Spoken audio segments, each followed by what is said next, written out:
Hey, welcome back! Have you ever felt like no matter what you do, someone else is always better, faster, or luckier? It's a feeling we all experience at some point, and today I want to share a story that just might change the way you see things. In a quiet village, nestled between rolling hills, there lived a boy named Eric. He was kind-hearted, curious, and loved exploring nature with his friends. But despite his good nature, Eric often found himself comparing everything, his skills, his achievements, even his belongings, to those around him. His friends seemed to excel at sports, while he struggled to keep up. Some had better toys, fancier clothes, or more exciting stories to tell. And with every comparison, Eric felt smaller, like he wasn't good enough. One sunny afternoon, feeling particularly discouraged, Eric decided to clear his mind with a walk by the river. The water shimmered under the golden sunlight, rippling softly as the wind passed through. As he wandered along the riverbank, lost in thought, he noticed an elderly gardener tending to a beautiful patch of flowers near the water's edge. The old man, with hands weathered by time, looked up and immediately noticed the sadness on Eric's face. "What's troubling you, young one?" the gardener asked, his voice warm and kind. Eric hesitated for a moment before sighing. "I can't help but compare myself to my friends. They're better at everything, sports, school, even the things they own.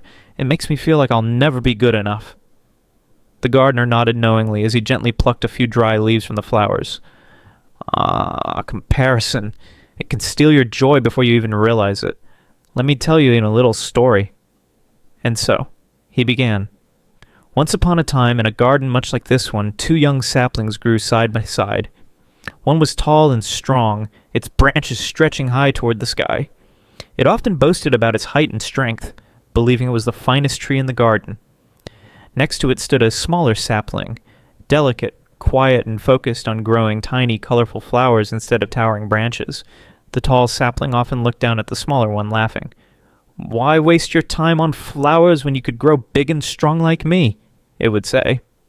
The smaller sapling never responded, simply continuing to grow in its own way. Then one day, a powerful storm rolled in. The wind roared through the garden, bending trees and shaking the earth. The tall sapling, proud of its strength, stood firm against the fierce gust until its shallow roots gave way. With a loud crack, it was uprooted, crashing to the ground. But the smaller sapling, though delicate in appearance, had spent its time growing deep, strong roots.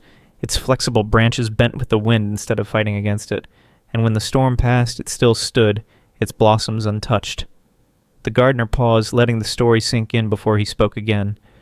"You see, my boy, strength isn't always about being the tallest or the fastest. Sometimes it's about growing deep, standing firm in who you are, and blooming in your own time.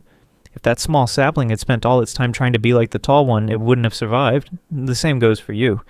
If you always compare yourself to others, you'll never appreciate the unique strengths that make you.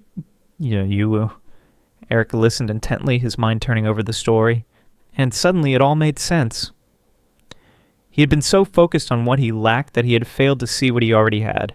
His kindness, his curiosity, his love for nature. These were his own beautiful strengths. From that day on, whenever Eric caught himself comparing, he remembered the gardener's story. Instead of measuring himself against others, he focused on nurturing his own path, embracing his talents, and growing in his own way.